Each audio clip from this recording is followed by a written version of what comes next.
Desde que consigo lembrar, nossa casa sempre foi cheia de gente, vizinhos, parentes e amigos do papai, e um fluxo sem fim de primos e primas. Eles vinham das montanhas onde os meus pais cresceram ou da cidade mais próxima. Mesmo quando nos mudamos da nossa primeira casa, minúscula, e ganhei meu próprio quarto, ele raramente era só meu. Sempre tinha algum primo dormindo no chão. Isso porque uma das partes mais importantes do código Pactually é a hospitalidade. Como Pactons, sempre devemos abrir a nossa porta para um visitante. Eu acostumava a me afastar das brincadeiras das crianças, passar pela ponta dos pés pelas mulheres e me ajudar aos homens. Tinha a impressão de que lá acontecia algo empolgante e importante.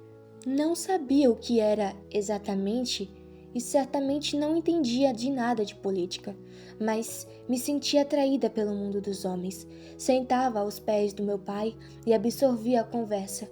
Amava ouvi-los debatendo sobre política, mas principalmente amava se entrar entre eles, hipnotizada pela conversa sobre o grande mundo para além do nosso vale. Por fim, eu saía da sala e ficava um pouco entre as mulheres. As imagens e os sons do seu mundo eram diferentes. Haviam sussurros suaves e confidentes, algumas vezes risadas cintilantes, mas o mais impressionante de tudo eram que os seus véus e lenços sumiam.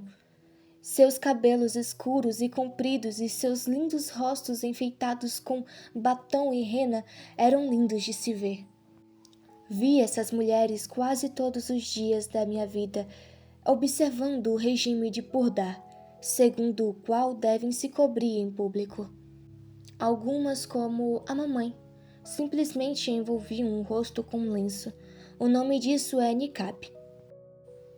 Mas as outras usavam burcas, túnicas pretas e compridas, fluidas, que cobriam a cabeça e o rosto, para que as pessoas não pudessem ver nem os olhos. Algumas chegavam a usar luvas pretas e meias para que nem um pedaço da pele ficasse à mostra. Vi esposas obrigadas a andar alguns passos atrás do marido. Vi mulheres forçadas a abaixar o olhar quando encontravam um homem. E vi meninas mais velhas que tinham sido amigas minhas desaparecerem atrás de véus assim que se tornaram adolescentes.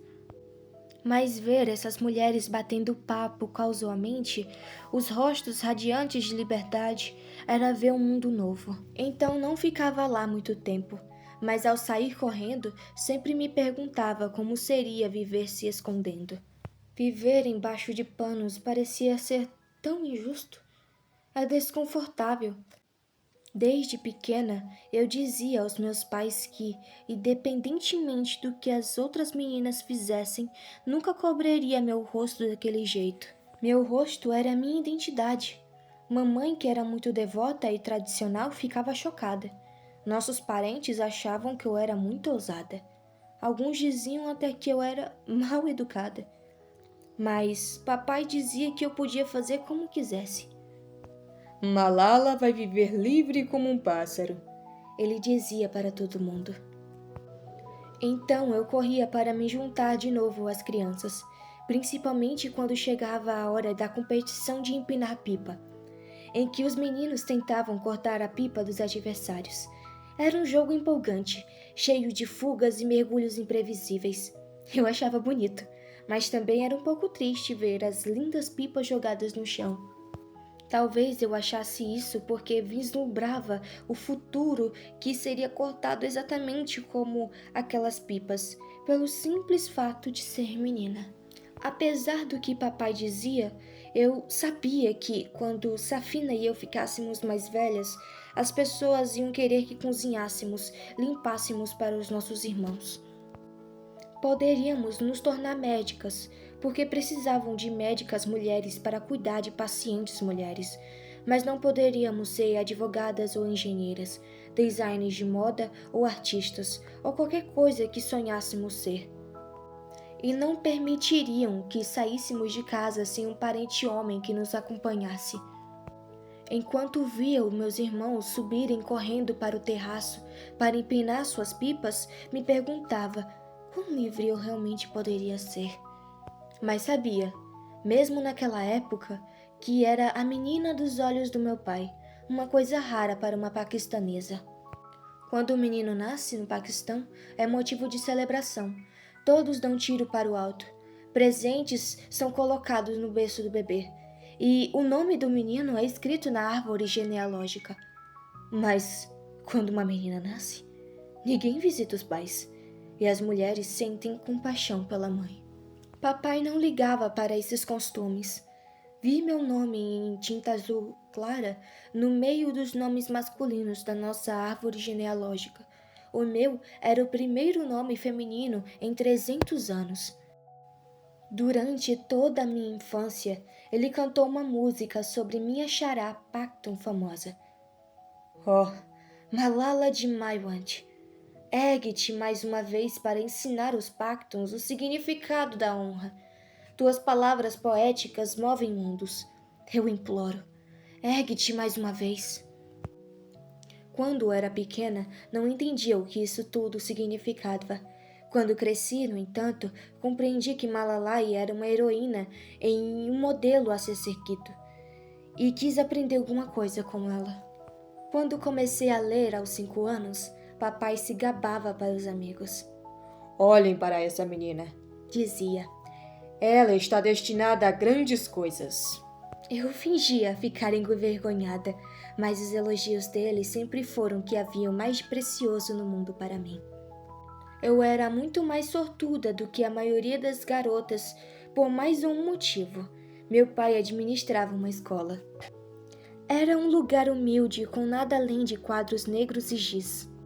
E ficava bem ao lado de um rio fedorento, mas para mim era o paraíso. Meus pais dizem que mesmo antes de começar a falar, eu engateava até as salas vazias e lecionava. Dava aulas em minha própria fala de bebê. Às vezes deixavam que eu sentasse na sala com outras crianças, ouvindo impressionada tudo o que ensinavam a elas. Conforme crescia, não via a hora de usar o meu uniforme que as meninas mais velhas vestiam todos os dias para ir à escola, o shalwar kameez, uma túnica longa azul e calças brancas soltinhas, e um lençol branco na cabeça. Papai abriu a escola 3 anos antes de eu nascer. Era um professor, contador e diretor. Além de zelador, faz-tudo e eletricista, ele subia a escada para trocar lâmpadas e descia no poço quando uma bomba de água quebrava. Quando via desaparecer naquele poço, eu chorava, achando que nunca mais ia voltar. Embora não entendesse naquele tempo, hoje sei que nunca havia dinheiro suficiente. Depois de pagar o aluguel e os salários, não havia muito para comprar comida. Então tinha muito pouco para jantar. Mas a escola era o sonho do meu pai, e todos estávamos muito felizes em vivê-lo. Quando finalmente chegou a hora de frequentar as aulas, fiquei tão animada que não conseguia me conter. Posso dizer que cresci em uma escola. A escola era o meu mundo, e o meu mundo era a escola. Se você gostou deste audiolivro, curta, comente, compartilha e se inscreve aqui no canal. Até a próxima!